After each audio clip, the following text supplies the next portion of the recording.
हाँ जी। तो कल अपन ने क्या पढ़ा था? कल पढ़ा था हमने महाराणा सांगा के बारे में पढ़ा था। मैंने कहा था रिवीजन कर लेना चाहिए डेली। तो आपने किया होगा घर पे। लो एक बार फटाफट मैं 5 मिनट में आपको सारी चीजें वापस बता देता हूँ। तो हमने कल पहले रायमल जी भी पढ़े थे, शायद रायमल जी पढ़े थे, रायमल जी के बाद में सांगा पढ़ा था। तो रायमल के बारे में तो कुछ ज्यादा बातें हमने पढ़ी नहीं थी। रायमल के बारे में तो एक बात ये थी कि वास्तव में कुंभा के बाद में उसका बड़ा बेटा उद्दा राजा बना था, और उद्दा कुंभा को मार के राजा बना था। इसलिए जो सामंत वगैरह थे उद्दा के खिलाफ हो गए, उन्होंने रायमल का साथ दिया, और रायमल उद्दा को हटा देता है, उद्दा को हटा के राजा बन जाता है। और उद्दा बाद में मालवा वालों की तरफ से सहयोग लेने के लिए गया तो था, और उस पर बिजली गिर गई थी उधर, वो मर गया था। खोटे काम के खोटे नतीजे हैं। उसके बाद हमने कुछ रायमल के वो पढ़े थे, निर्माण कार्य पढ़े थे। तो रायमल ने एक तो एकलिंग जी वाला जो मंदिर है कैलाशपुरी वाला, उसका जो प्रेजेंट फॉर्म आज दिखाई देती है, वो कंस्ट्रक्ट करवाने वाला रायमल था। मैंने आपको बताया था कि मंदिर बनवाया किसने था, तो बापा रावल ने। उसका रिकंस्ट्रक्शन किसने करवाया था, तो मोकल ने। उसकी प्रेजेंट फॉर्म किसने दी, तो रायमल ने। सीधा सीधा से याद रखने वाली सी बात। फिर इसके बाद में हमने और पढ़ा था कि रायमल ने एक चित्तौड़ के अंदर एक मंदिर बनवाया था, अद्भुत जी का मंदिर कहा जाता है। शिव जी का मंदिर है वैसे तो, लेकिन अद्भुत प्रतिमा है थोड़ी सी, इसलिए अद्भुत जी का मंदिर। और अपने लोकल भाषा वालों ने उसको बोलना शुरू कर दिया, अद्भुत जी का मंदिर बोलना शुरू कर दिया। मैंने और कहा था कि अद्भुत जी के मंदिर ये तीन है। एक तो नागदा के अंदर एक जैन मंदिर है शांतिनाथ जी महाराज का, उसको अद्भुत जी का मंदिर कहते हैं। एक समिदेश्वर वाला मंदिर है, उसको भी अद्भुत जी का मंदिर कहते हैं। एक ये जो रायमल ने अद्भुत जी का बनवाया था, इसको भी अद्भुत जी का मंदिर कहते हैं। फिर हमने पढ़ा था इसकी रानी थी श्रृंगार कंवर, हमने पढ़ा था, जो जोधा की बेटी थी, जिसकी इसके साथ शादी हुई थी आवड़ बावड़ वाली संधि के बाद में। तो वो जो श्रृंगार कंवर थी, उसने यहाँ पर गोसुंडी नाम की एक जगह, वहां पर एक बावड़ी बनवाई थी। और फिर इसकी बहन थी रमाबाई, हमने पढ़ा था, बागेश्वरी उपाधि वाली जावर परगना दिया था। उसने जावर में विष्णु भगवान का एक मंदिर बनवाया था, रमा स्वामी का मंदिर कह दो, और एक कुंड और बनवाया था वहां पे, पौंड जलाशय जिसको आप कहते हो, वो बनवाया था। फिर गोसुंडी की बात आई तो मैंने गोसुंडी के बारे में 2 अभिलेख बतवाए थे। ये तो श्रृंगार कंवर ने जब बावड़ी बनवाई तो 1504 का एक अभिलेख उसने लगवाया कि मैं बावड़ी बनवा रही हूँ, मैं जोधा की बेटी हूँ और रणमल की पोती हूँ, ये जानकारी मिलती है। एक पर गोसुंडी में एक बहुत पुराना अभिलेख है, 2nd सेंचुरी बीसी का एक अभिलेख है। कोई गज डायनेस्टी हुआ करती थी, और उसके राजा हुआ करते थे सर्वतात। उन सर्वतात ने यहाँ पर एक अश्वमेध यज्ञ प्रैक्टिस करवाया था, अश्वमेध यज्ञ का आयोजन करवाया था। और जब अश्वमेध यज्ञ करवा रहे थे, तब उन्होंने संकर्षण और वासुदेव की पूजा की थी। मैंने बताया था संकर्षण का मतलब बलराम, और वासुदेव का मतलब भगवान कृष्ण, इनकी पूजा वगैरह करवाई थी। तो हम कहते हैं कि राजस्थान का ओल्डेस्ट इंस्क्रिप्शन जो वैष्णव रिलीजन या भागवत रिलीजन की इंफॉर्मेशन देता है, वो कौन सा है, तो वो हमारा गोसुंडी इंस्क्रिप्शन जो है वो है। मैंने ये भी बताया था कि प्री और मेन सब में पूछा हुआ है। फिर रायमल के कुछ बेटों के बारे में बताया था कि रायमल का एक बेटा था पृथ्वीराज, जिसको हम उड़ना राजकुमार कहते हैं। उसकी वाइफ का नाम था तारा, जिसके नाम पर अजमेर के किले का नाम तारागढ़ है। और उसकी खुद की जो छतरी है वो कुंभलगढ़ के अंदर बनी हुई है, और 12 खंभों की छतरी है। एक बेटा था जयमल, जो सोलंकियों के खिलाफ लड़ता हुआ मारा गया था। और एक था सांगा, सांगा के बारे में मैंने बताई थी, इन भाइयों के बीच में लड़ाई हुई थी। लड़ाई में सांगा वहां से भागता है, सारंग देव जी अंकल थे वो बचाते हैं। भाग के सेवंत्री नाम का गांव है, वहां रूपनारायण जी के मंदिर में छुपता है। बिद्दा जेतमालोत नाम का आदमी उसको वहां पे बचाता है। फिर वहां से भाग के वो अजमेर में श्रीनगर जाता है, जहाँ पे करमचंद पवार उसको शरण देते हैं। और बाद में वो मेवाड़ का महाराणा बनता है। फिर मेवाड़ का महाराणा बना तो उसने दिल्ली से भी लड़ाई की, मालवा से भी लड़ाई की, और गुजरात से भी लड़ाई की। दिल्ली से उसने इब्राहिम लोदी से लड़ाई की, 2 लड़ाइयां। 1517 में खातोली कोटा के अंदर जगह पड़ती है, वहां पर इब्राहिम लोदी को रहा। 1518 में बाड़ी धौलपुर में एक जगह पड़ती है, वहां पर इब्राहिम लोदी को रहा। फिर मालवा में चंदेरी का मैदानी राय नाम करके एक बंदा हुआ करता था। उसकी मालवा के महमूद खिलजी सेकंड से बनी नहीं, वो भाग के सांगा के पास आ गया। महमूद खिलजी सेकंड ने उस पर आक्रमण किया, गागरोन का युद्ध हुआ। सांगा मैदानी राय की सहायता के लिए गया 1519 में। उस युद्ध में सांगा ने महमूद खिलजी को सेकंड को हरा दिया। केवल हराया नहीं, बल्कि उसके एक सेनापति हरिदास चारण ने उसको गिरफ्तार और कर लिया। इस बात पे खुश होकर सांगा ने हरिदास जी को दोबारा गांव दिए थे। महमूद खिलजी को यहाँ पे कई दिनों तक गिरफ्तार करके रख लिया था, लेकिन बाद में सांगा ने उसको भी छोड़ दिया था। ऐसे ही गुजरात में एक रियासत पड़ती थी ईडर, राठौड़ों की एक रियासत थी। 2 भाई आपस में लड़ रहे थे, रायमल और भारमल। भारमल का सपोर्ट किया गुजरात के मुजफ्फर शाह ने, और रायमल का सपोर्ट किया था सांगा ने। और सांगा रायमल के सपोर्ट में गया, और उसने बहारमल और मुजफ्फर शाह दोनों को हरा दिया था। हालांकि बाद में जब रायमल की मृत्यु हो गई थी, तो बहारमल को सांगा ने बाद में वहां का राजा बना दिया था। ये वो समय था जब भारत पर एक विदेशी आक्रमणकारी दस्तक दे रहा था, और बाबर पानीपत के पहले युद्ध में इब्राहिम लोदी को मार के दिल्ली और आगरा पर कब्जा कर चुका था। अब स्वाभाविक सी बात थी कि बाबर और सांगा के बीच लड़ाई होगी। क्यों लड़ाई होगी? क्योंकि दोनों अपने अपने साम्राज्य का विस्तार करना चाहते हैं। लड़ाई इसलिए भी होगी कि जब इब्राहिम लोदी के नेतृत्व में अफगान हार गए थे तो अफगान भागकर सांगा के पास आ गए थे और राजपूतों और अफगानों में मित्रता हो रही थी। लड़ाई इसलिए भी हो रही थी क्योंकि जब बाबर इब्राहिम लोदी के साथ लड़ रहा था तब सांगा ने मौके का फायदा उठाकर दिल्ली के आसपास के कुछ इलाके दबा लिए थे। रणथंभौर के आसपास के 200 गांव उसने दबा लिए थे। बाबर इस बात से भी नाराज था और फिर बाबर अपनी जो किताब है बाबरनामा, या जिसको आप कहते हो तुजु के बाबरी, उसके अंदर ये आरोप लगाता है, ये उस पर ब्लेम करता है सांगा को कि सांगा ने मुझे इब्राहिम लोदी पर आक्रमण करने के लिए बुलाया था, वहां से कॉल किया था, लेकिन जब मैं यहाँ आ गया तो इसने कोई सहायता नहीं की, मेरा प्रॉमिस तोड़ा है इसने और मैं इसको सबक सिखाना चाहता हूँ, इसलिए आक्रमण करना चाहता हूँ। पहले भरतपुर में जगह पड़ती है बयाना, वहां पर 16 फरवरी 1527 की लड़ाई हुई।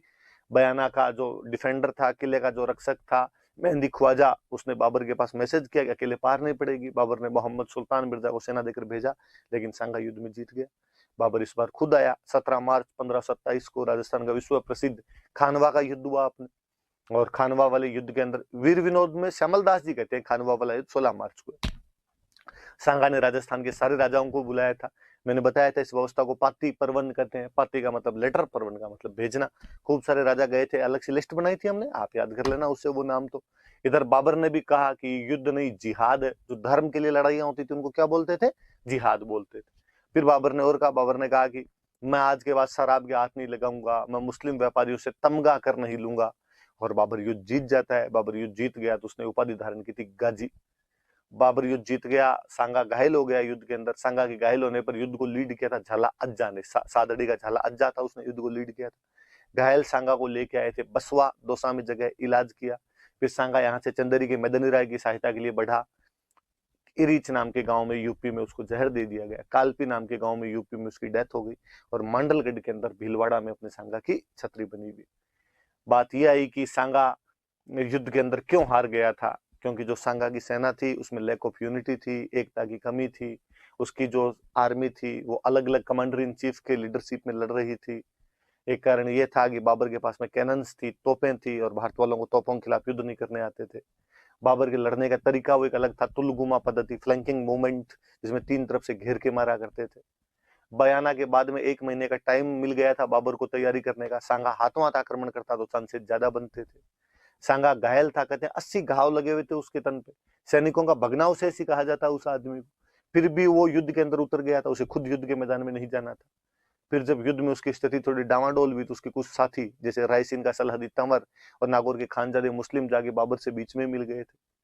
फिर मैंने 2 कारण हमेशा के लिए बताए थे आपको कि बाहर वाले जो राजा आते थे, मुस्लिम जो राजा थे, वो घोड़ों से युद्ध करते, अपने वाले हाथी से करते। घोड़ा युद्ध में ज्यादा असरकारक होता है। मुगलों के जो हथियार थे वो राजपूतों की अपेक्षा थोड़े लाइट हुआ करते थे, इस वजह से भी अच्छी लड़ाई कर पाते थे। चलो कोई बात नहीं, हार गए तो क्या रिजल्ट रहे, बाद में क्या परिणाम निकले, कॉन्सिक्वेंस क्या हुए इसके, क्या इंपॉर्टेंस है इस युद्ध की? इंपॉर्टेंस ये है कि खानवा अंतिम युद्ध है, लास्ट बैटल है, जिसमें राजपूत यूनिटी दिखाई देती। इसके बाद राजपूतों में ऐसी यूनिटी दोबारा कभी भी दिखाई नहीं दी। सांगा अंतिम राजपूत राजा है, अंतिम राजपूत रूलर है जो दिल्ली को चैलेंज करता है। उसके बाद डायरेक्टली दिल्ली को चैलेंज कोई भी राजपूत किंग तो नहीं कर पाया था। इस युद्ध ने जो राजपूतों की स्ट्रेटेजिक वीकनेस थी वो रिवील कर दी थी। उनकी सामरिक कमजोरियां सबको पता चल गई थी कि इनके पास में बारूद का ज्ञान नहीं है, इनको ये अभी भी हाथियों से लड़ते हैं, अभी भी इनके पास भारी हथियार है, सेना अलग अलग सेनापतियों के नेतृत्व में लड़ती है, राजा मर जाता है तो ये बाकी की सेना भाग जाती है। खूब सारी उनकी कमजोरियां पता चली।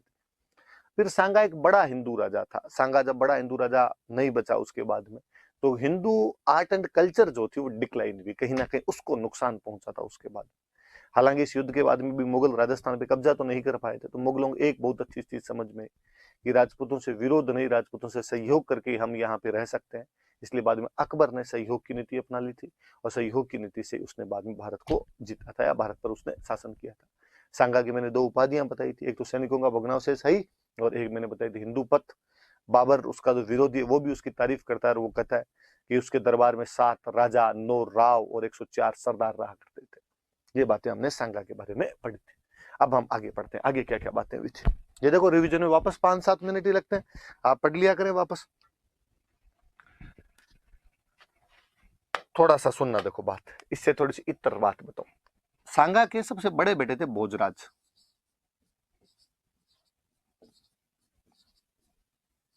सांगा के जीवन काल में इनकी डेथ हो गई थी। याद रखने वाली बात एक ही कि राजस्थान की प्रसिद्ध जो महिला भक्त हुई है एक मीराबाई, ये मीराबाई के पति थे। थोड़ा इस बहाने याद रह जाएगा कि मीराबाई के ससुर जी थे आपके सांगा जी, और सांगा के बेटे थे भोजराज, जिनके साथ में मीराबाई की शादी हुई थी। तो भोजराज सांगा के सबसे बड़े बेटे हैं, ये मीराबाई के पति थे। भोजराज की जब डेथ हो गई तो अब सांगा के मरने के बाद अगला राजा कौन बने? तो सांगा के मरने के बाद अगला राजा बना था रतन सिंह। रतन सिंह अगला राजा बना था।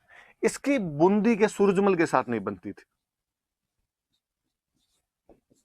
बूंदी का राजा था सूरजमल, उसके साथ में तनातनी हो रखी थी। एक दिन दोनों शिकार खेलने गए और वहां पर दोनों ने एक दूसरे को मार दिया था। तो बूंदी का सूरजमल और मेवाड़ का रतन सिंह एक दूसरे के खिलाफ लड़ते हुए मारे गए थे। अब साहब अब कौन बने? तो सांगा का तीसरा जो बेटा था वो था विक्रमादित्य। तो फिर अगला राजा किसको बनाया गया? विक्रमादित्य को। तो सांगा के इन दो बेटों के बारे में भी ध्यान रखना कि भोजराज जीवन काल में डेथ हो गई थी, मीराबाई के पति थे। सांगा की डेथ के बाद मेवाड़ के राणा रतन सिंह जी बने थे, लेकिन वो बूंदी के सूरजमल के खिलाफ लड़ते हुए दोनों आपस के अंदर मारे गए थे। अब सांगा के एक रानी हुआ करते थे कर्मावती, बूंदी की हाड़ी रानी थे, बूंदी की थी। बूंदी में हाड़ा चौहान थे, तो बूंदी वालों की जो लड़कियां होती उनको हम कहते हाड़ी रानी।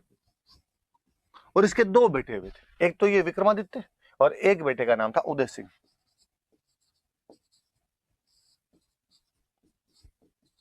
ये दो बेटे थे।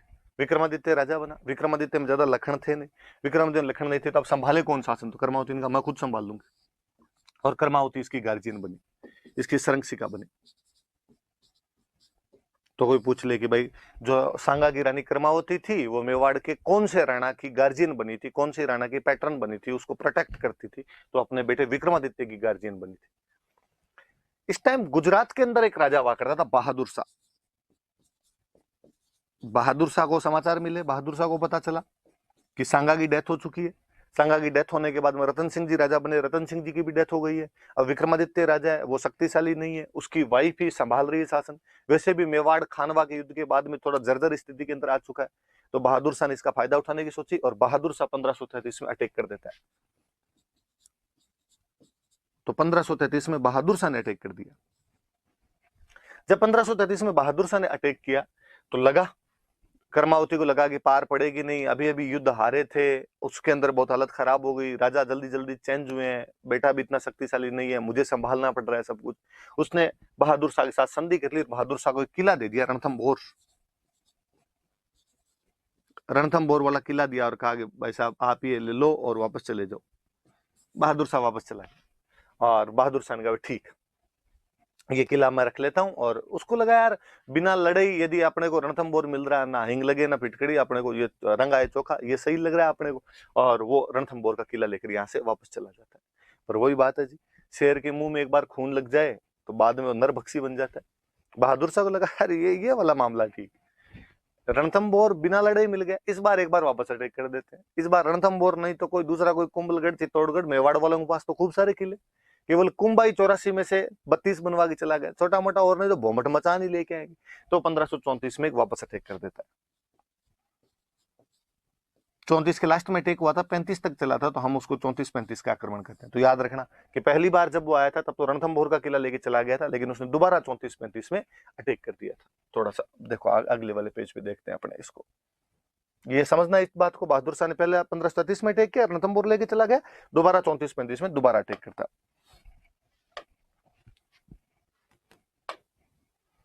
पढ़ेंगे देखो इसके बारे में अपने।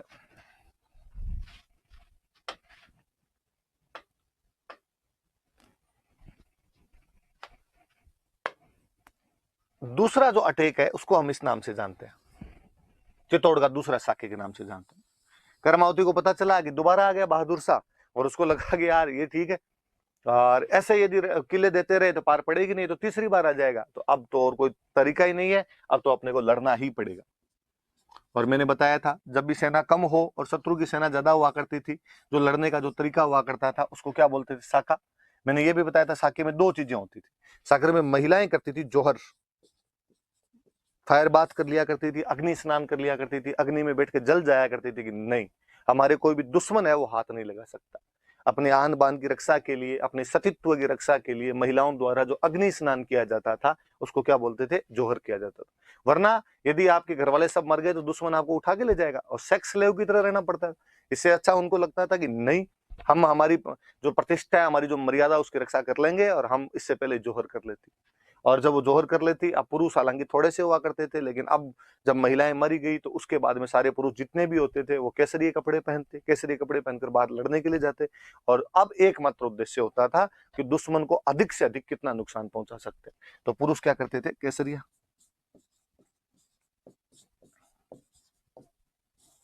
तो अब जोहर तो कौन करे, तो रानी कर्मावती करे। तो रानी कर्मावती ने तो जोहर किया। कहते हैं कि रानी कर्मावती जब जोहर में बैठ रहे थे, उससे पहले उन्होंने दान दिया था कि भाई मैं अंतिम समय में दान दे के जा रही हूँ। इस दान का हमें एक प्रूफ मिलता है। एक पुर नाम के गांव से एक कॉपर प्लेट मिली है पुर ताम्रपत्र। और उस पुर ताम्रपत्र में लिखा हुआ है कि रानी कर्मावती ने जोहर में बैठने से पहले और ये दान फलाने फलाने आदमी को इस ये जमीन दान में दी थी। तो कोई पूछे कि रानी कर्मावती के जोहर की जानकारी कौन सा ताम्रपत्र देता है, तो पुर ताम्रपत्र। 1535 आगे लिखा हुआ है। इसे पता चलता है कि ये कब हुआ होगा, तो 1535 में हुआ होगा, 1535 में। फिर इससे हम ये भी कह देंगे चित्तौड़ के दूसरे साके का टाइम निर्धारित होता है कि चित्तौड़ का दूसरा साका कब हुआ था, तो 1535 के अंदर हुआ था। अब ठीक है, केसरिया पुरुष करते, पुरुष किसके नेतृत्व में, तो हम देखा कि जब पहला केसरिया हुआ था रतन सिंह खुद लीड कर रहे थे।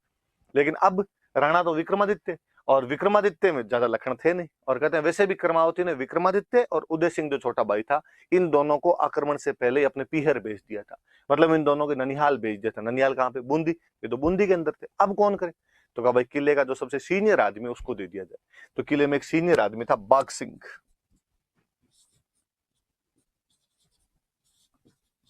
आज जिसको अपने प्रतापगढ़ कहते हैं, यहाँ का नाम पुराना नाम हुआ करता था देवलिया। तो देवलिया का सामंत हुआ करता था, देवलिया का राजा हुआ करता था बाघ सिंह। और कहा बाघ सिंह जी आप सीनियर हो। बाघ सिंह इससे पहले खानवा वाले युद्ध में भी भाग ले चुका था, पर खानवा वाले युद्ध में जिंदा रह गया था। तो कहा एक बार फिर आपको देश के लिए लड़ने का, देश के लिए मरने का मौका मिल रहा है। बाघ सिंह का था पक्का, मैं लड़ूंगा देश के लिए, चिंता ही मत करो। और बाघ सिंह जी लड़ते हैं। उनको अब मैंने एक दिन पहले बात बताई थी, मेवाड़ के राजाओं क्या बोलते थे, दीवान बोलते थे।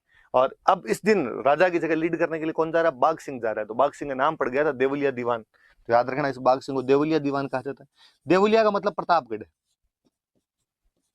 देवलिया का मतलब क्या है, आज जिसको अपने प्रतापगढ़ कहते हैं वो है। शानदार बहादुरी से लड़ता है। हालांकि केसरिया का मतलब भी होता था कि सब लड़ते हुए मारे जाते थे। चित्तौड़ के किले के अंदर एक दरवाजा बना हुआ है, पांडु पोल। उस पांडु पोल पे लड़ता हुआ मारा गया था। तो वहां पर इसकी छतरी वगैरह बनी हुई है, बाघ सिंह की छतरी वगैरह बनी हुई है। और यहाँ पर बहादुर शाह जो है वो कब्जा कर लेता है। अब छोटी क्लासों में यदि आपने कभी ये कहानी सुनी हो, वो कहानी इसी से जुड़ी हुई है कि जब कर्मावती पर ये दोबारा हमला किया था बहादुर शाह ने, कर्मावती को लगा अकेले पार नहीं पड़ेगी, तो कर्मावती ने एक मुगल बादशाह को राखी भेजी थी। और राखी भेज के सहायता मांगी थी अपने लिए। वो मुगल बादशाह कौन, तो आपने सबने पढ़ा छोटी क्लासों में, हुमायूं। हुमायूं मुगल बादशाह था, और हुमायूं को उसने राखी भेज के सहायता मांगी थी। हुमायूं उस समय ग्वालियर के आसपास था। हुमायूं वहां से चला, हुमायूं को लगा कि अच्छा बहादुर शाह ने आक्रमण किया। अब बहादुर शाह कौन, तो बहादुर शाह गुजरात का राजा है। पर कहते हैं बहादुर शाह ने उस टाइम मालवा पे भी कब्जा कर रखा था। मालवा भी बहादुर शाह का और गुजरात भी बहादुर शाह। तो कहते हैं मध्य प्रदेश में उधर हुमायूं बैठा हुआ था, और मालवा मध्य प्रदेश में पड़ता है। तो हुमायूं ने सोचा क्यों ना पहले मैं मालवा पर अटैक कर दूं, क्योंकि बहादुर शाह तो इस समय चित्तौड़ के अंदर बिजी हो रखा है, और चित्तौड़ वो पहुंच नहीं सकता था टाइम पे। तो हुमायूं चित्तौड़ टाइम पे आ ही नहीं सका था, कर्मावती उससे पहले जोहर करना पड़ गया था उसे। तो हुमायूं मालवा पे अटैक करता है। हालांकि कहते हैं कि बहादुर शाह मालवा बचाने के लिए जाता है, चित्तौड़ पर कब्जा करके फिर वो मालवा बचाने के लिए जाता है। लेकिन जब उसे लगा कि मेरी यहाँ से पार नहीं पड़ेगी, तो वो वहां से भाग गया, और इधर दमन दीव जो पड़ते हैं अपने, इधर दमन दीव की तरफ चला गया था। ये वाला एरिया भी उसी के कब्जे में। उस समय पुर्तगालियों के और उसके बीच में टसल चल रही थी। गुजरात के पास में वो एरिया पड़ते हैं, और वहां पर वो पुर्तगालियों के साथ में कोई संधि करने के लिए गया था, और पुर्तगालियों ने उसको उधर अरब सागर के अंदर ही फेंक दिया था। नाव में बिठा के समझौता करने के लिए लेके गए थे, और उसके अंदर फेंक दिया गया था। तो बहादुर शाह उधर मर गया। जो बहादुर शाह मर गया, तो जो इधर बहादुर शाह कब्जा किए हुए लोग बैठे थे, चित्तौड़ वालों को जैसे पता चला कि बहादुर शाह मर गया, जो भी बचे हुए थे उन्होंने उन पर हमला किया, वो और भाग गए। तो फाइनली वापस चित्तौड़ इनके गुहिलों के कब्जे में आ गया था, या जिनका था उनके कब्जे में आ गया था। तो हुमायूं वाली बात भी याद रखना कि कौन सी रानी थी जिसने राखी भेज के सहायता मांगी थी, तो रानी कर्मावती थी। किसकी रानी थी, तो सांगा की रानी थी। किसने अटैक किया था, तो बहादुर शाह ने अटैक किया था। बहादुर शाह कहाँ का था, तो बहादुर शाह गुजरात का था। और देखो विडंबना, देखो इतिहास की। कहते हैं किसी टाइम इस बहादुर शाह को जब गुजरात में इसकी अपने भाइयों से लड़ाई चल रही थी, तो सांगा ने शरण दी थी, और ये सांगा के दरबार में यहाँ खूब दिन तक रह के गया था। और एक बार तो कहते हैं कि इसने कोई गलती कर दी थी, यहाँ मेवाड़ में किसी एक बंदे को मार दिया था। तो सांगा की जो माता थी उसने बचाया और था, कि नहीं नहीं आप बहादुर शाह के साथ ऐसे नहीं कर सकते, हमारे पास आया हुआ है, हमारे शरण के अंदर आया हुआ है। और वही जो आदमी था बाद में मेवाड़ पर अटैक करता है और मेवाड़ वालों पे कब्जे कर लेता है। तो उदारता जो होती है ये भी कई बार आपको भारी पड़ जाती है। कहते हैं कि बहादुर शाह को किसी एक शेख ने भविष्यवाणी की थी कि जिस दिन चित्तौड़ का नाश होगा उसी दिन तेरा भी नाश हो जाएगा। दोनों एक बात हुई, चित्तौड़ पर उसने कब्जा किया था लेकिन थोड़े दिनों बाद में वो खुद भी मर गया था। तो शेख की बातें भी कहते हैं सही भी थी। तो ये जो था ये अपना चित्तौड़ का दूसरा शाखा था, 1535 में हुआ था। रानी कर्मावती के नेतृत्व में जौहर हुआ था, इसकी जानकारी हमें पुरताम्र पत्र से मिलती है। देवलिया वाले बाघ सिंह के नेतृत्व में केसरिया किया गया। देवलिया को आजकल हम प्रतापगढ़ कहते हैं। बाघ सिंह पहले खानवा युद्ध में भी भाग ले चुके थे और बाघ सिंह को बाद में देवलिया दीवान बोलने लगे और पांडुपोल पे लड़ते हुए चित्तौड़गढ़ के किले में वो मारे गए थे। बहादुर शाह ने यहाँ पे कब्जा कर लिया, लेकिन जब हुमायूं ने मालवा पर कब्जा किया, बहादुर शाह उधर मालवा गया, फिर मालवा से दमन दीव की तरफ गया, पुर्तगालियों से लड़ता हुआ वहां पर मारा गया था। ठीक है, ये तो हो गया। लेकिन अब इतने दिन शासन कौन संभालती थी? रानी कर्मावती। अब शासन कौन संभाले? विक्रमादित्य में तो अभी भी ढंग के लक्षण नहीं थे। फिर मेवाड़ वालों ने एक नए बंदे को पकड़ा, बनवीर। हमने पढ़ा विक्रमादित्य कौन है? विक्रमादित्य सांगा का बेटा है। सांगा का एक भाई था पृथ्वीराज, जिसको हम फ्लाइंग प्रिंस कहते हैं, उड़ना राजकुमार कहते हैं। उसकी दासी का एक बेटा था बनवीर। तो ये उड़ना राजकुमार पृथ्वीराज की दासी का बेटा था। जो फ्लाइंग प्रिंस था उड़ना राजकुमार पृथ्वीराज, उसका दासी पुत्र था।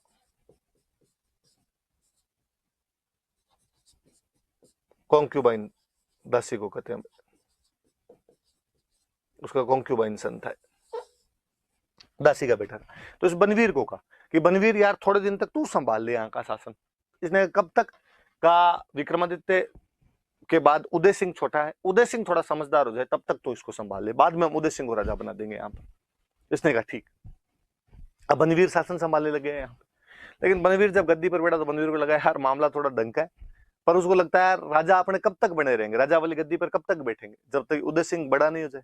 उसको लगा यार क्यों ना मैं उदय सिंह को मार दूं तो फिर मैं ही राजा रहूंगा। पर फिर उसके दिमाग में आया नहीं यार, उदय सिंह को मार भी दूंगा तो विक्रमादित्य तो बैठा ही है, ये सब विक्रमादित्य को बना देंगे, भले कितना ही बेलखना हो पर ये कह देंगे टेढ़ा है पर मेरा है। तो क्यों ना मैं विक्रमादित्य और उदय सिंह दोनों को मार दूं। तो बंदे के दिमाग में से ख्याल आ ही जाते हैं। और वो एक दिन गया और उसने जाके विक्रमादित्य को मार दिया, विक्रमादित्य को मार देता है। फिर छोटी क्लासों में आपने फिर कहानियां सुनी होगी कि वो तो उदय सिंह को भी मारना चाहता था, वो उदय सिंह को मारने के लिए भी गया, लेकिन जो उदय सिंह की दहाई माँ थे, दहाई मतलब जो पालने वाली माता हुआ करती थी, फोस्टर मदर एक तरीके से आप कह सकते हो। या आप यूं समझ लो कि भगवान कृष्ण की मम्मी कौन? देवकी। लेकिन भगवान कृष्ण को पालते कौन है? यशोदा।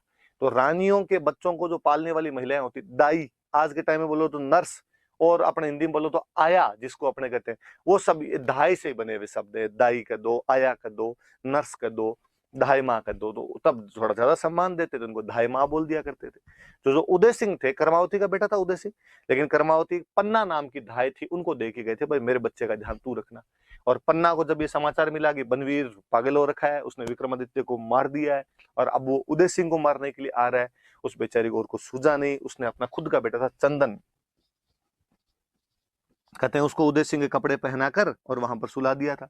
बनवीर गुस्से में पागल होकर आया, उसने कहा कि उदय सिंह कहाँ है? उसने बेचारे ने कई देर अनुनय विनय की, हाथा जोड़ी की, प्लीज मत कर, ऐसे क्या कर रहा है तू? पर उसने कहा मैं तुझे मार दूंगा, बता। तो कहते उसने अपने बच्चे को सुला रखा था, ऊपर कपड़ा उड़ा रखा था उसके, उसने कहा ये सो रहा, जो करना वो कर ले। और बनवीर ने उसको देखा ही नहीं, उस पर तलवार मारी, चंदन को मार के चला गया। जैसे वो चला गया, उदय सिंह कहती है वो पन्ना ध्याय जो थी वो उदय सिंह को वहां से लेती है, उदय सिंह को वहां से लेके और कुंभलगढ़ चली जाती है। तो पन्ना ध्याय ने अपने बेटे की बलि देकर, बेटे का नाम क्या था? चंदन की बलि देकर किसको बचा लिया था? उदय सिंह को बचा लिया था। और उदय सिंह को लेकर यहां से कहां चली गई थी वो? तो यहां से वो कुंभलगढ़ चली गई थी। मुझे नहीं लगता दुनिया के अंदर कोई भी इतना सशक्त उदाहरण कभी हो सकता है कि कोई महिला अपने स्वामी की रक्षा करने के लिए या अपने स्वामिनी को दिए हुए वचन की रक्षा करने के लिए अपने बेटे को वीर गति के लिए भेज देती है, अपने बेटे का न्यौछावर कर देती है, अपने बेटे को देश के लिए सर्वस्व त्याग कर देती है, अपने बेटे को मरवा देती है। ऐसा उदाहरण आपको देश दुनिया में कहीं देखने को नहीं मिलेगा। मुझे कभी समझ नहीं आया कि वर्तमान जो फेमिनिज्म है उसकी परिभाषाएं किस प्रकार बदल गई है। मैं कभी नहीं देखता कि कोई महिला कभी कहे कि पन्ना अध्याय जो है वो नारी सशक्तिकरण का अपने आप में उदाहरण है कि उस महिला ने देश की रक्षा के लिए उस समय इतना क्विक डिसीजन लिया कि मैं देश की रक्षा, उस समय देश का मतलब राजा हुआ करता था, अपने राजा को कैसे बचा सकती हूँ, अपने प्राण जाए पर वचन न जाए वाली बात, अपने वचनों पर टिकी हुई एक महिला, उसका सशक्त उदाहरण, सबसे बेहतरीन कोई एग्जाम्पल है हमारे पास में तो पन्ना अध्याय है। प्रातस्मरणीय महिला है, याद की जानी चाहिए हमेशा, नारीवादियों को इनको याद रखना चाहिए। सरकार की योजनाएं पन्ना अध्याय के नाम पर चलाई जानी चाहिए, पर विडंबना है जी, वर्तमान और इतिहास कई बार इतना अपने आपस में क्लेश करता है कि हम चीजों को सही दृष्टि से देख ही नहीं पाते उन चीजों को। तो पन्ना अध्याय याद रखना। तो बनवीर कौन था वो भी याद रखना कि बनवीर उड़ना राजकुमार पृथ्वीराज की दासी का बेटा था, लेकिन चित्तौड़ के दूसरे साके के बाद इसे चित्तौड़ का एडमिनिस्ट्रेटर बनाया गया था, प्रशासक बनाया गया था। लेकिन इसने विक्रमादित्य की हत्या कर दी थी। ये मारना तो उदय सिंह को भी चाहता था, लेकिन पन्ना अध्याय ने अपने बेटे चंदन का बलिदान देकर उदय सिंह को बचा लिया था, और उदय सिंह को लेकर वो कहां चली गई थी, कुंभलगढ़ चली गई थी। तो ये बातें थोड़ी सी याद रखना, एक से जुड़ी हुई सारी घटनाएं थी, इसलिए मैंने आपको एक साथ बता दी। इसके बाद देखते हैं अपने